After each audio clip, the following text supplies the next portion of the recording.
Hi friends, welcome to Vanshi Recipes and Vlogs. எல்லாரும் எப்படி இருக்கீங்க? எல்லாரும் நல்லா இருக்கீங்கன்னு நினைக்கிறேன். இன்னைக்கு நம்மளோட சேனல்ல ஒரு புது சீரிஸ் ஸ்டார்ட் பண்ணியிருக்கோம். தீபாவளிக்கான sweets and snacks series start பண்ணியிருக்கோம்.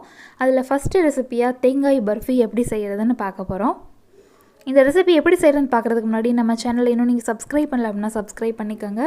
கூடவே பெல் ஐக்கானையும் கிளிக் பண்ணிக்கோங்க. இப்போ இந்த ரெசிபி பண்ண ஸ்டார்ட் பண்ணிடலாம். அடுப்பில் ஒரு பேன் வச்சுருக்கேன். பேன் நல்லா ஹீட் ஆன பின்னாடி அதில் 1 டீஸ்பூன் அளவு பட்டர் ஆட் பண்ணிக்கலாம். பட்டர் இல்லாட்டி நெய் ஆட் பண்ணிக்கலாம். நெய்யும் 1 டீஸ்பூன் அளவு ஆட் பண்ணிக்கலாம். இப்போ அந்த பட்டர் நல்லா மெல்ட் ஆயிடுச்சு. இந்த ஸ்டேஜில் நம்ம துருவி வச்சுருக்கிற 1 கப் அளவு தேங்காய் துருவல் அதில் ஆட் பண்ணிக்கலாம். உங்கள்கிட்ட முழு தேங்காயாக இருக்குது அப்படின்னா அதை உடச்சி சின்ன சின்ன பீசஸாக எடுத்து மிக்ஸி ஜாரில் ஒரு 2 சுற்று சுற்றுனீங்க அப்படின்னா நல்லா பூ போல் வந்துடும். அந்த மாதிரி கூட நீங்கள் தேங்காய் துருவல் ரெடி பண்ணிக்கலாம்.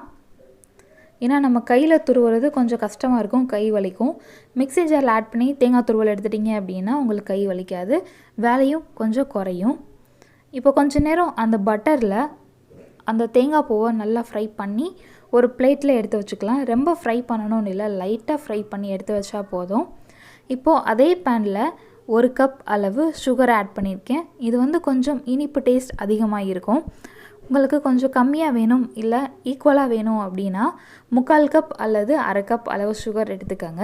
அதில் 1/2 கப் அளவு தண்ணி ஆட் பண்ணி சுகர் நல்லா கரைஞ்ச பின்னாடி கொஞ்சம் நேரம் கொதிக்க விடுங்க. ஒரு கம்பி பதம் வந்த பின்னாடி நம்ம பட்டரில் ஃப்ரை பண்ண தேங்காய் துருவலை அதில் ஆட் பண்ணிக்கலாம்.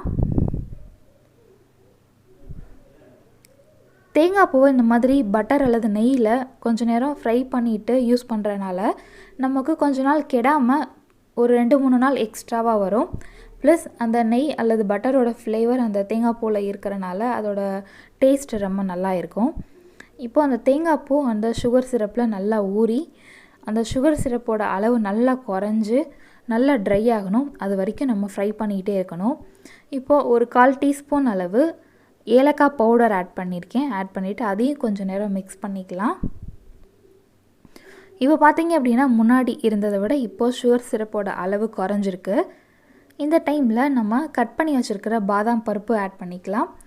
இந்த தேங்காய் பர்ஃபி பண்ணுறதுக்கு வேர்க்கடலை, முந்திரி பருப்பு, பிஸ்தா பருப்பு, பாதாம் பருப்பு இந்த மாதிரி நட்ஸை ஏதாவது ஒரு நட்ஸ் செலக்டடாக எடுத்துக்கோங்க. அது இந்த மாதிரி நெய்யில் வறுத்தோ அல்லது இந்த மாதிரி குட்டி குட்டியாக கட் பண்ணி போட்டோ பண்ணோம் அப்படின்னா இன்னும் கொஞ்சம் டேஸ்ட் அதிகமாக நமக்கு கிடைக்கும்.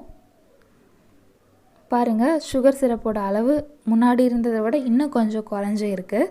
இன்னும் கொஞ்சம் நல்லா குறையட்டும்.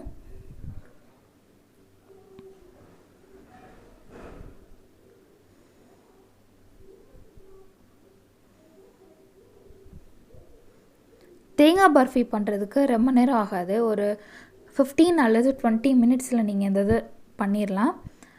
ரொம்ப ஈஸியான ஒரு ஸ்வீட் ரெசிபி, எல்லாருக்குமே ரொம்ப பிடிச்ச ரெசிபியும் கூட.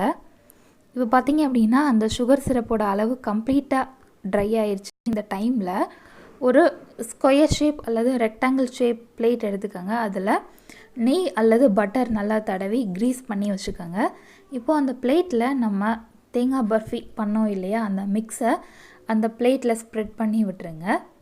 கொஞ்சம் நேரம் ஆறட்டும், ஒரு இளம் சூடு வரட்டும். அந்த சூடு வந்த பின்னாடி கத்தியால் கட் பண்ணி எடுத்துக்கோங்க. ஒரு இளம் சூட்டிலேயே அந்த தேங்காய் பர்ஃபி வந்து நல்லா டைட்டாக செட் ஆயிரும். ரொம்ப ஆற விட்டுட்டிங்க அப்படின்னா கத்தியால் கட் பண்ண வராது. அந்த இளம் சூட்டிலேயே பீசஸாக கட் பண்ணி எடுத்துக்கோங்க. நல்லா ஆறின பின்னாடி எடுத்து பார்த்தீங்க அப்படின்னா அந்த பீசஸ் அழகாக வருது பாருங்கள். அவ்வளோதாங்க, நம்மளோட சுவையான தேங்காய் பர்ஃபி ரெடி ஆயிடுச்சு. இந்த ரெசிபி நீங்களும் ட்ரை பண்ணி பாருங்கள். இந்த வீடியோ பிடிச்சிருந்துச்சு அப்படின்னா இந்த வீடியோக்கு ஒரு லைக் கொடுங்க, எல்லாத்துக்கும் ஷேர் பண்ணுங்கள். Thank you for watching. Have a great day.